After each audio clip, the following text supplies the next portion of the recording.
They held a funeral for my future when I was 22. I'm not being dramatic. They literally threw a dinner party and called it a wake. Black tablecloth, wilted lilies, the whole 9 yards. My mother Helen stood at the head of our mahogany dining table, raised her wine glass, and delivered a eulogy for the daughter who died the day I chose social work over law school. My name is Trinity, and that night 10 years ago was the last time I sat at that table.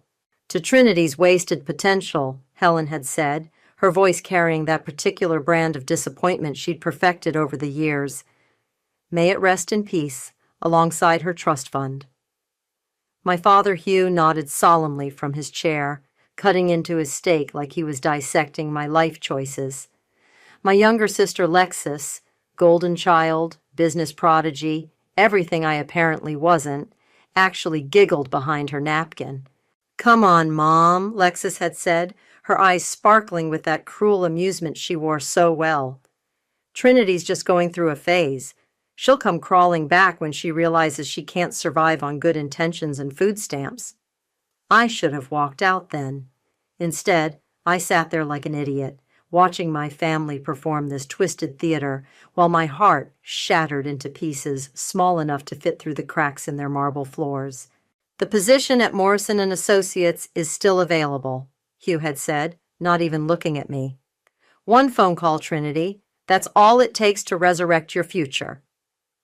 "I don't want to be a corporate lawyer."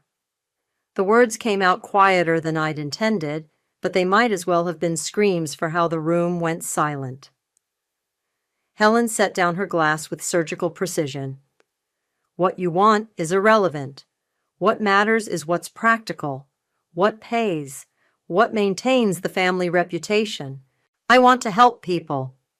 "You can help people by making enough money to write checks to charity," Lexis chimed in, twirling her fork like she was conducting an orchestra of my failures.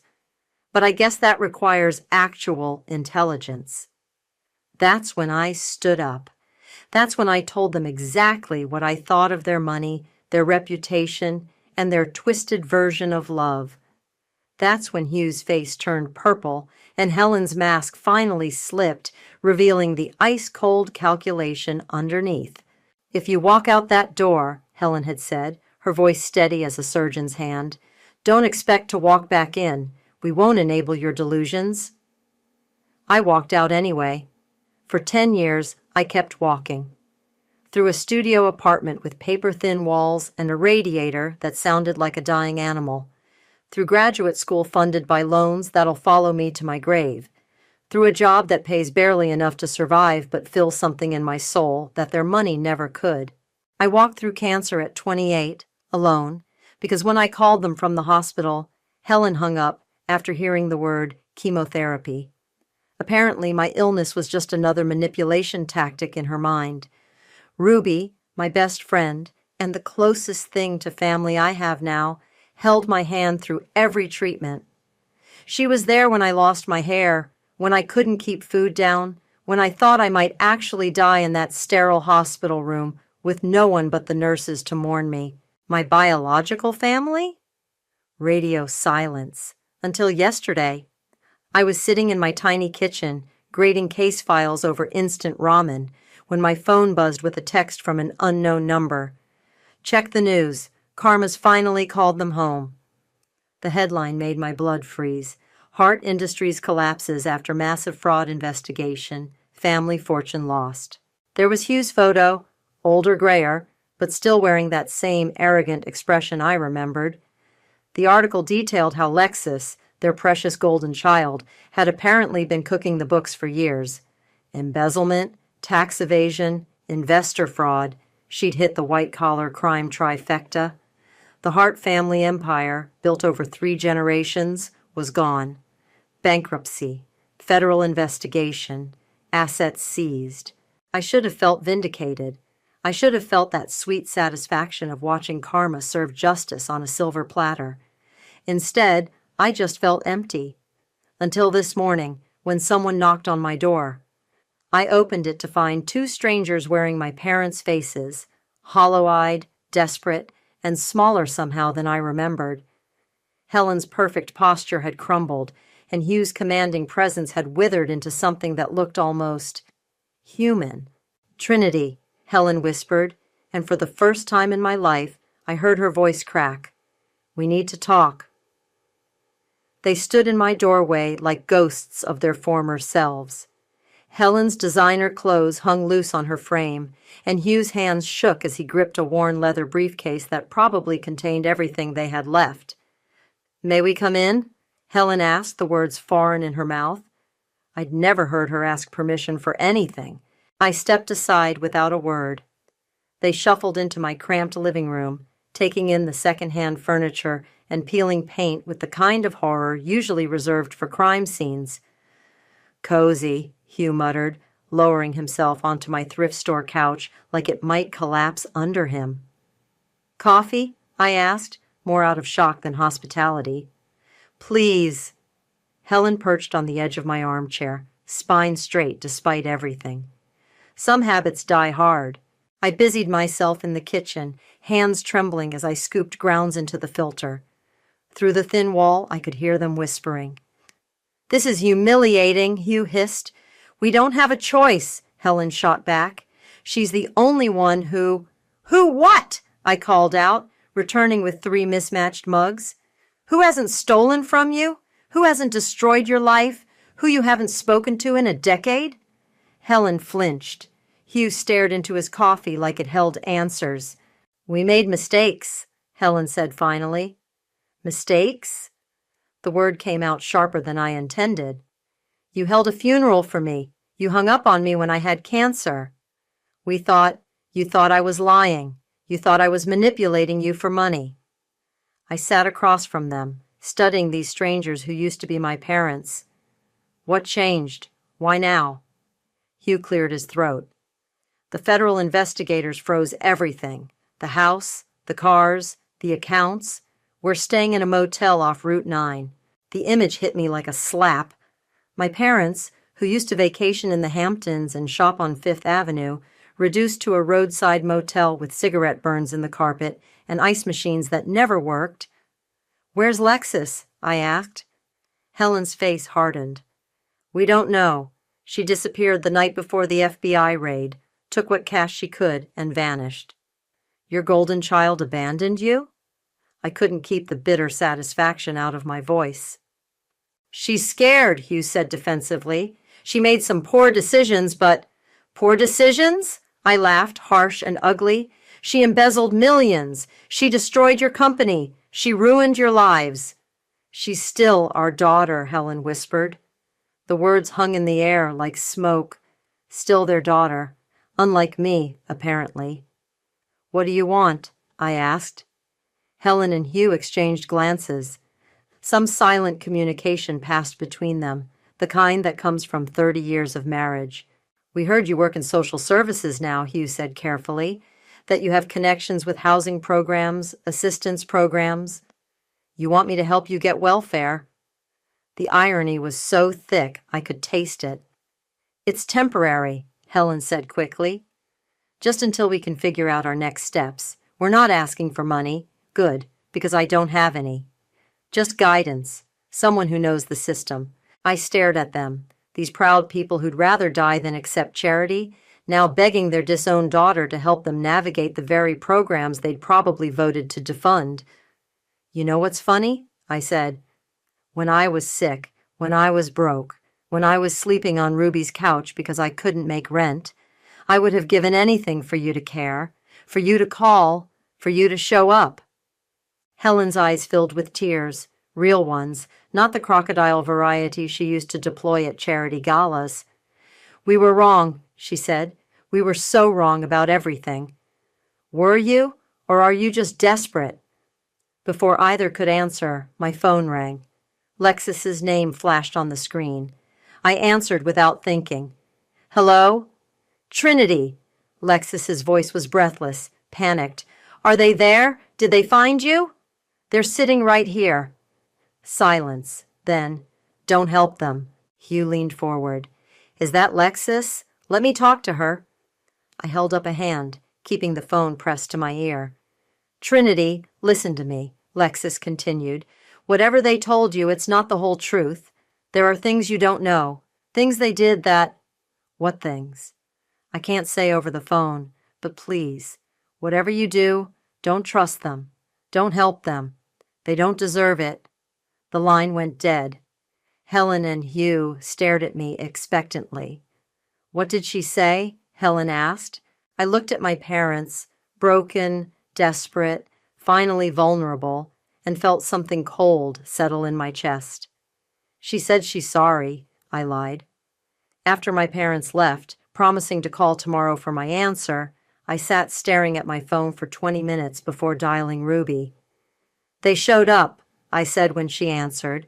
Who showed up? My parents, at my door, begging for help. Ruby was quiet for a moment. Jesus, how do you feel? Like I'm having an out-of-body experience. They want me to help them get into housing assistance programs. And I'm thinking about it. Trinity, I know what you're going to say. Do you? Because I'm not sure you do. Ruby's voice carried that gentle firmness she used with her therapy clients. What exactly are you thinking about? Helping them or hurting them? I didn't answer. Come over, she said. We need to talk face to face. An hour later, I was sitting in Ruby's kitchen while she made her famous stress relief tea, which was really just chamomile with honey, but she insisted the ritual mattered. Tell me about Lexus's call, she said, settling across from me. She warned me not to trust them, said there were things I didn't know. What kind of things? She wouldn't say over the phone. Ruby stirred her tea thoughtfully. You know, when we were kids, my grandmother used to tell me about karma. She said it wasn't about revenge, it was about balance, the universe correcting itself. Your point? My point is that maybe the universe already corrected itself. Your parents lost everything. Your sister destroyed their lives and abandoned them. Maybe that's enough. I pulled out my laptop. I need to understand what really happened. The news articles were vague. For the next hour, we dug through financial reports, court documents, and news coverage. The picture that emerged was uglier than I'd imagined. Lexus hadn't just embezzled money, she'd systematically looted the company over 5 years. Fake vendors, inflated contracts, diverted funds. She'd stolen from employee pension funds, charity donations, even the college scholarship program my grandfather had established. Look at this, Ruby said, pointing to a document on her screen. She took money from the Children's Hospital Fund, the one your family donated to every year. My stomach turned. She stole from sick kids. Gets worse. See this transaction from 3 months ago? Ruby clicked on another file. She cleaned out what was left of the emergency fund right before the investigation started. She knew it was coming. She left them with nothing. The words came out flat, emotionless. Trinity, there's something else. Ruby's voice was careful. Look at the dates on these transactions. I leaned closer. The largest thefts had occurred over the past 2 years, including several during the months I was in treatment. She was stealing while I was dying, I whispered, while your parents were refusing to help you with medical bills because they claimed money was tight. The room went silent except for the hum of Ruby's refrigerator. They had money, I said slowly. They just didn't know Lexus was taking it. Or they did know and chose to blame you instead of facing the truth about their golden child. My phone buzzed, text message from an unknown number. We need to meet. There's more you need to know about what really happened. I showed Ruby the screen. Don't, she said immediately. Whatever game she's playing, don't get involved. What if she's telling the truth? What if there's more to this? Then let the FBI figure it out. Your job isn't to solve your family's problems. But I was already typing back. Where? The response came immediately. Riverside Park, bench by the duck pond, 1 hour, come alone. Ruby grabbed my wrist. Trinity, listen to me. You're not thinking clearly. You're angry and you want revenge, and I get it. But this isn't the way. What way? I haven't decided anything yet. Haven't you? You're already planning something. I can see it in your eyes. She was right. Sitting in that kitchen, surrounded by evidence of my family's destruction, something cold and calculating had awakened in my chest. For 10 years, I'd been the victim, the abandoned daughter, the sick girl with no family. But now I had power. They needed me. What if I helped them? I said quietly. That would be the bigger person thing to do. What if I helped them into the worst possible situation? What if I made sure they experienced exactly what I went through? The humiliation, the desperation, the complete loss of dignity. Ruby set down her mug with a sharp clink. That's not help. That's revenge. Maybe they're the same thing. Trinity. They held a funeral for me, Ruby. They celebrated my failure. They abandoned me when I was dying. My voice was rising. And now they want me to save them? After everything? So you're going to become them? You're going to be just as cruel? I'm going to give them exactly what they gave me. Nothing. Ruby stood up. Then you're not the person I thought you were. Her words hit like a slap, but I was already reaching for my jacket. I have to go meet Lexus. Don't do this. I paused at her door. Do what? Find out the truth? Use that truth to hurt people who are already broken. I left without answering, but her words followed me into the night. Lexus was already at the bench when I arrived, hunched over her phone like she was trying to disappear into it. She looked terrible. Designer clothes wrinkled, hair unwashed, dark circles under her eyes that makeup couldn't hide. You came, she said without looking up. You said there was more I needed to know. She finally raised her head. Up close, she looked older than her 29 years. Sit down. I remained standing. Talk. They're not innocent victims, Trinity. Mom and Dad knew what I was doing. Bullshit. I'm serious. She pulled out a tablet, swiped to a folder labeled Insurance. Look at these. Email threads filled the screen. Messages between Lexus and our parents dating back 3 years. My blood went cold as I read. From Hugh.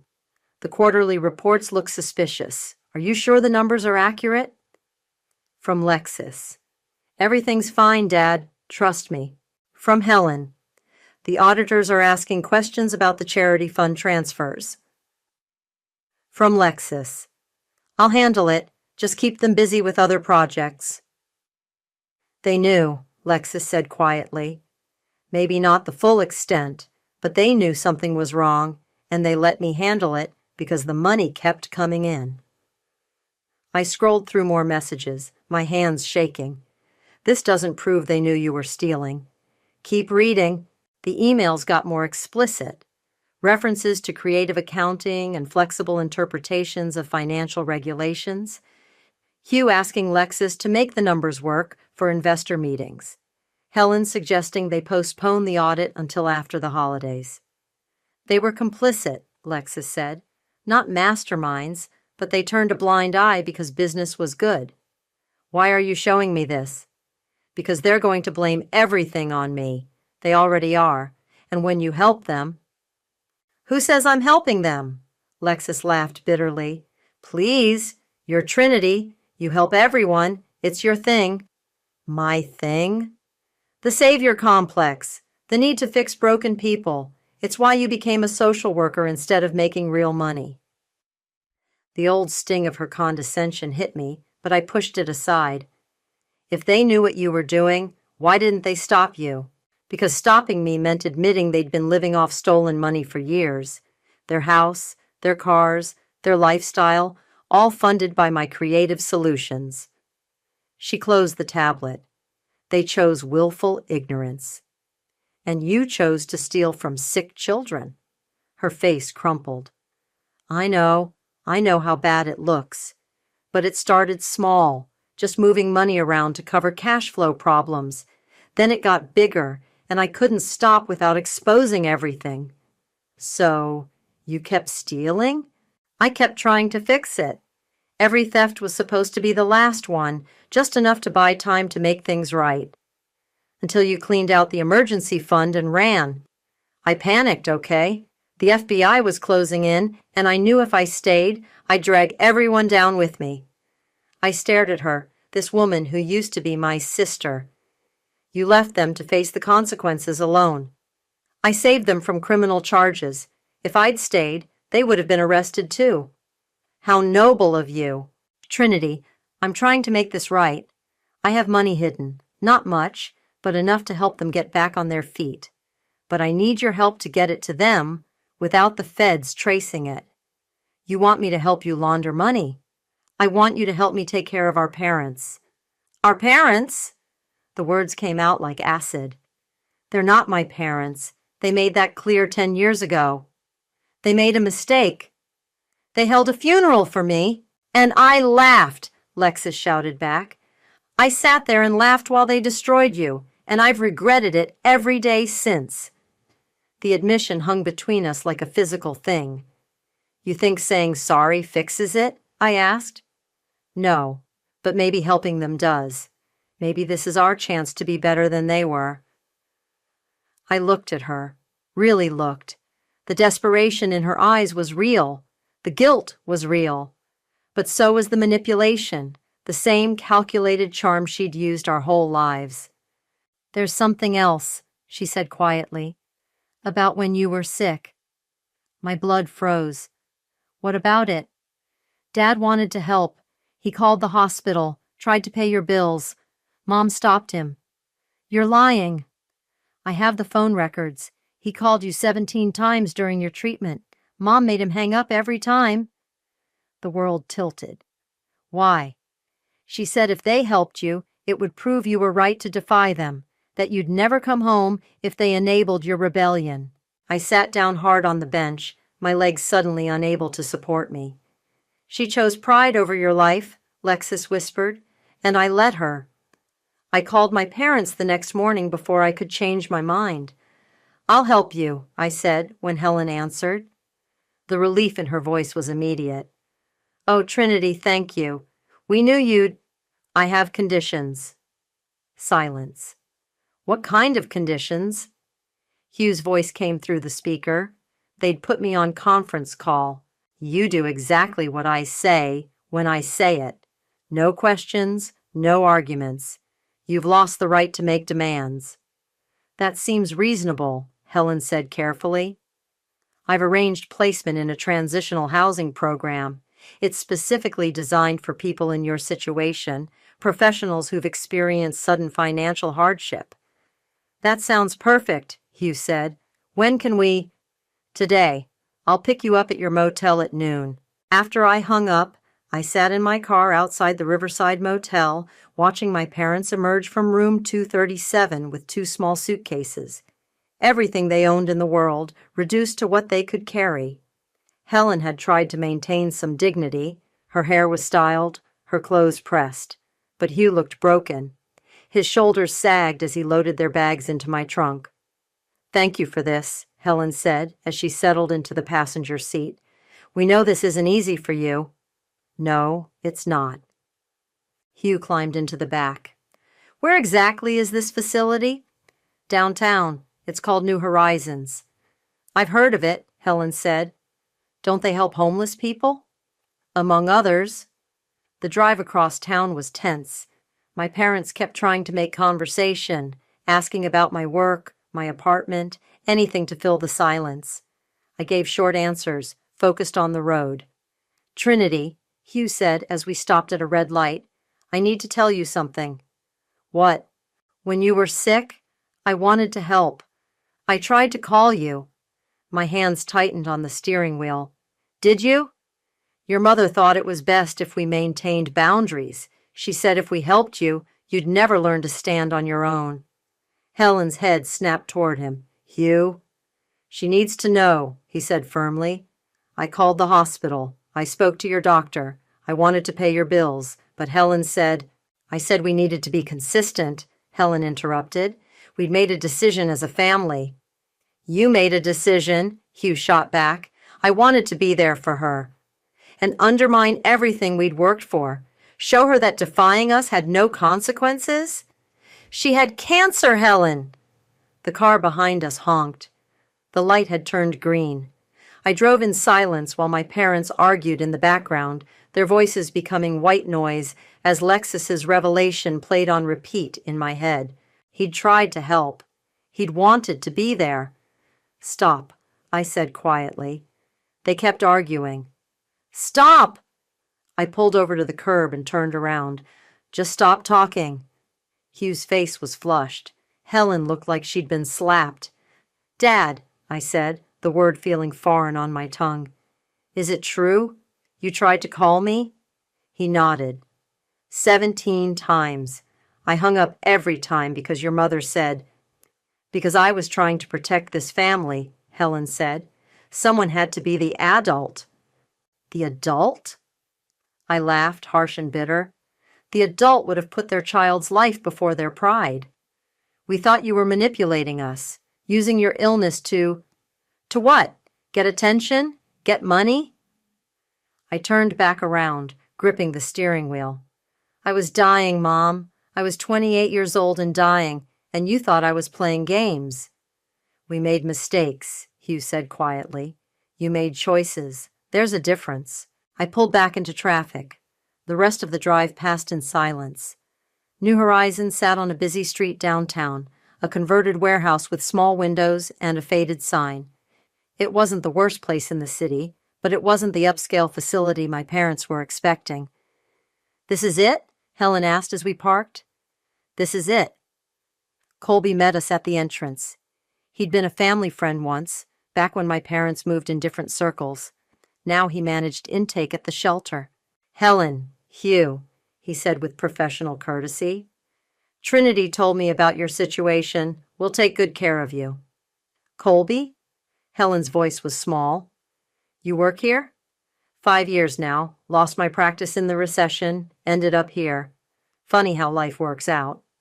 Hugh stared at the building like it might collapse on him. How long is the program? Depends on your progress. Some people find permanent housing in a few weeks. Others... Colby shrugged. Others take longer. What exactly does the program involve? Helen asked. Shared living spaces, communal meals, job placement assistance. You'll have roommates, chores, curfew. House rules are non-negotiable. My parents exchanged glances.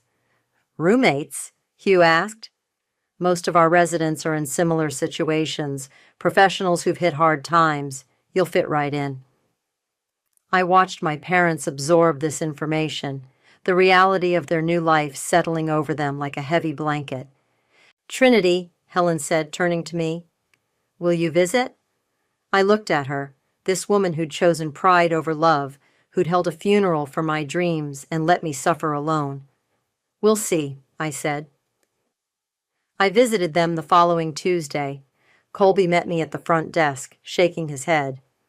Your mother asked to speak to the manager 3 times yesterday, he said. She wants to know why the Wi-Fi password changes daily and why she can't have food delivered to her room. How's my father handling it? Better, actually. He's been helping in the kitchen. Quiet, but he shows up. I found them in the common area. Helen sat rigid on a worn couch, staring at a TV showing daytime talk shows. Hugh was across the room playing chess with a man I didn't recognize. Trinity! Helen stood immediately. Thank goodness you're here. We need to discuss alternative arrangements.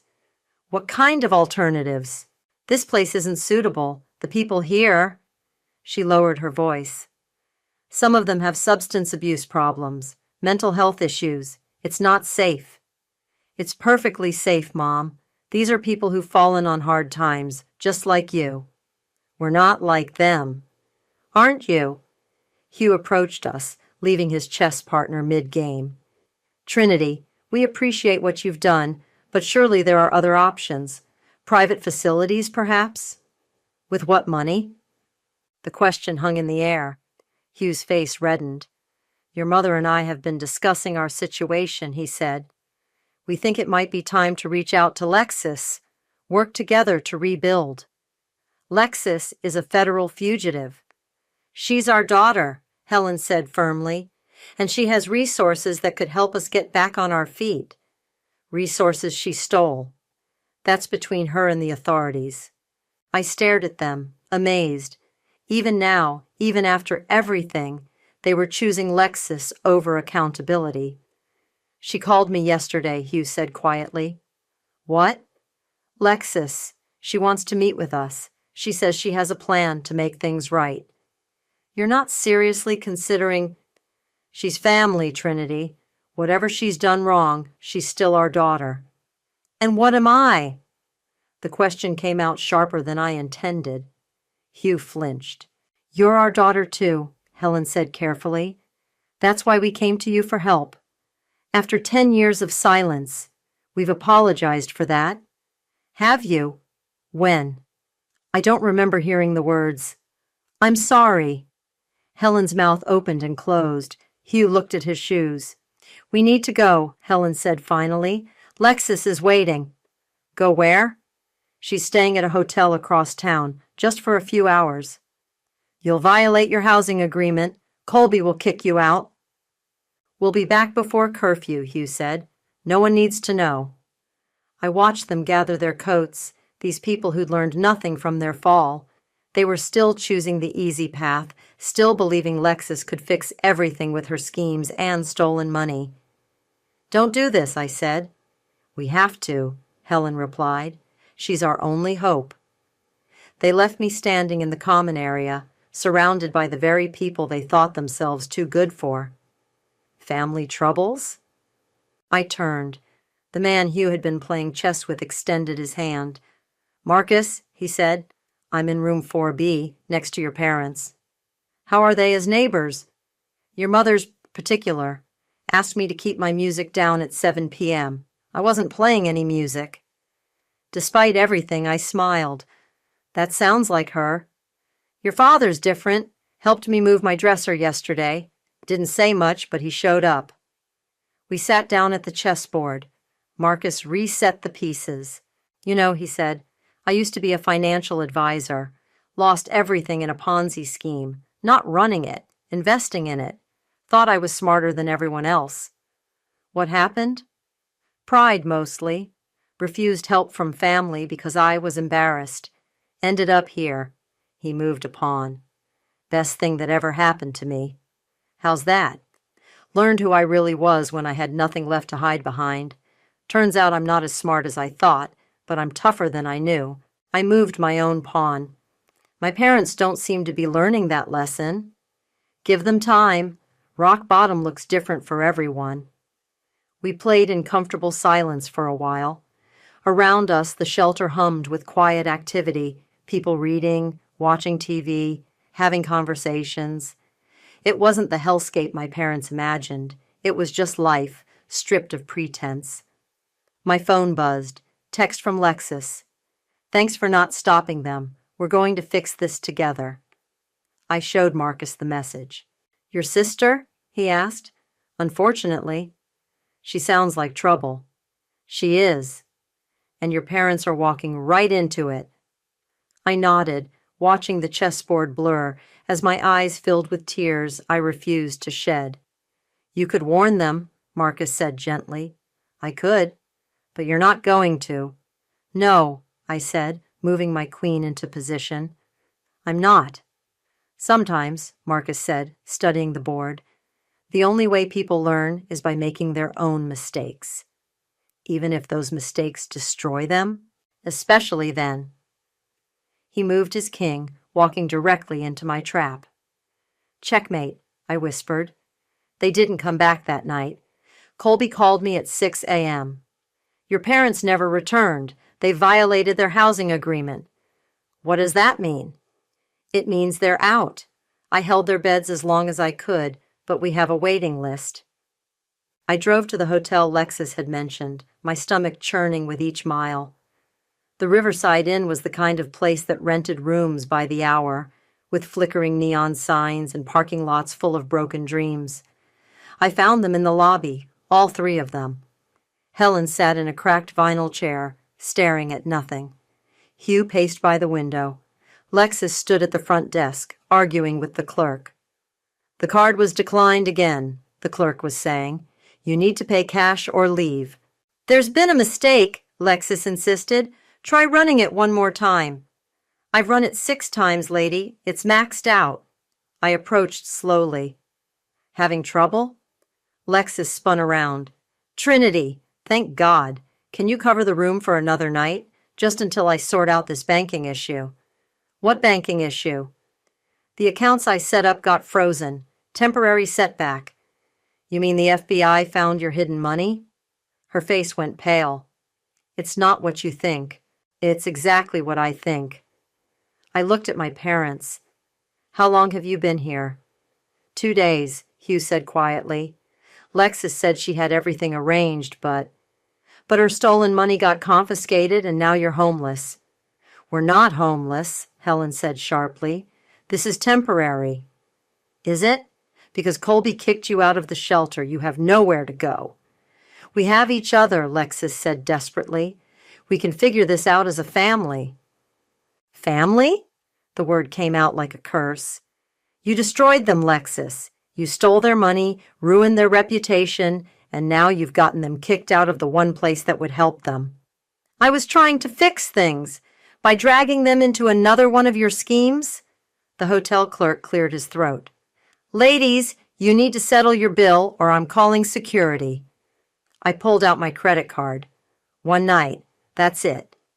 Trinity, you don't have to. Hugh started. No, I do. Because despite everything you've done to me, I'm not going to let you sleep on the street. I paid for the room and followed them upstairs. The space was tiny, with 2 double beds and a bathroom that had seen better decades. We need to talk, I said, closing the door behind us. Trinity, we can explain, Helen began. Sit down, all of you. They sat on one bed. I remained standing. Lexus, show them the emails. What emails? Hugh asked. The ones where you and Mom knew she was stealing and chose to look the other way. That's not, Helen started. Show them, I repeated. Lexus reluctantly pulled out her tablet. My parents read in silence, their faces growing paler with each message. We didn't know the extent, Hugh said finally. You knew enough. You knew she was manipulating numbers, hiding transactions, lying to auditors, and you let her because the money kept coming. We trusted her judgment, Helen whispered. You trusted her because she was making you rich, just like you trusted her when she told you I was manipulating you during my cancer treatment. What? Hugh looked confused. Oh, you didn't tell them that part? I looked at Lexus. How you convinced them I was faking my illness for attention. How you made sure they never visited, never called, never helped. Trinity, that's not... I have the phone records, Lexus. Dad called me 17 times. You and Mom made him hang up every time. Hugh turned to stare at his wife. Helen? We thought it was best to maintain boundaries. She was dying. She was being dramatic. She always was dramatic when she didn't get her way. The room exploded. Hugh shouted at Helen. Helen screamed back. Lexus tried to mediate while simultaneously defending herself. I watched them tear each other apart, these people who'd once been my family. The golden child revealed as a thief, the perfect mother exposed as cruel, the distant father finally showing emotion, 10 years too late. Stop, I said quietly. They kept yelling. Stop! The room went silent. You want to know the truth? I said. All of you are exactly who you've always been. Selfish, cruel, and willing to sacrifice anyone for your own comfort. The only difference is now you have nothing left to hide behind. Trinity, Hugh reached for me. Don't. I'm done. I helped you because I thought maybe, just maybe, you'd learned something from losing everything. But you haven't. You're still the same people who held a funeral for my dreams and abandoned me when I needed you most. I headed for the door. Where are you going? Helen called. Home, to my real family, the people who were there when you weren't. We need you, Lexus said desperately. I turned back one last time. You had me? For 22 years, you had me? And you threw me away like garbage. Please, Hugh whispered. Don't leave us like this. Like what? Alone? Desperate? With nowhere to turn? I smiled, cold and sharp. Welcome to my world 10 years ago. Enjoy your stay. I walked out and didn't look back. Ruby was waiting on my couch when I got home, a bottle of wine and 2 glasses on my coffee table. Colby called me, she said. Figured you might need this. I collapsed beside her. They learned nothing. Absolutely nothing. What did you expect? I don't know. Maybe that losing everything would humble them. Maybe that being abandoned would make them understand what they did to me. Ruby poured wine into both glasses. And instead, they're still choosing Lexus, still believing her lies, still thinking they're better than everyone else. So what now? I took a long sip. Now I'm done, really done. No more visits, no more help, no more chances. How does that feel? Empty. I thought revenge would feel better. Was it revenge or was it justice? I considered this.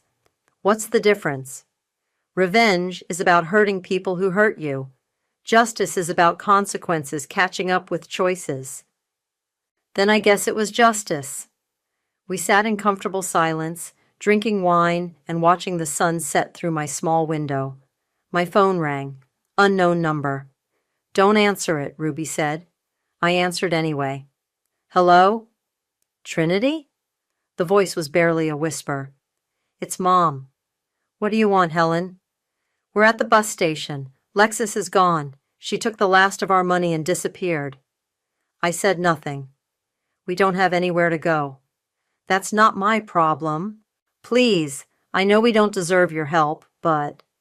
You're right. You don't deserve it. Trinity, wait. Don't hang up. Something in her voice made me pause. I need to tell you something, she continued, about when you were sick. I already know. Dad tried to help. You stopped him. That's not all of it. Her voice cracked. I was scared. Scared of what? Of losing you. Of admitting we were wrong. If we helped you, it meant everything we'd said and done was cruel and pointless. It meant we destroyed our relationship with our daughter for nothing. Ruby was watching me intently. So you chose to let me suffer alone rather than admit you made a mistake? Yes.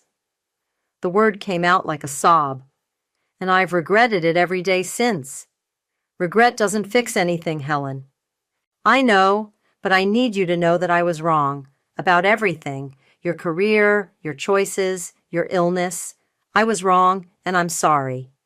The words I'd waited 10 years to hear, and they felt like dust in my mouth. Where's Dad? Right here. Do you want to talk to him? No. I want you both to listen. You're going to go back to New Horizons. You're going to apologize to Colby for violating your agreement. You're going to follow every rule, do every chore, and treat every person there with respect. Trinity, I'm not finished. You're going to get jobs, any jobs. You're going to rebuild your lives from the ground up, without shortcuts, without schemes, without expecting anyone to save you. And if we do all that, then maybe someday we can have a conversation about what family actually means. Will you visit us? I looked at Ruby, who nodded encouragingly. Once a month, for 1 hour.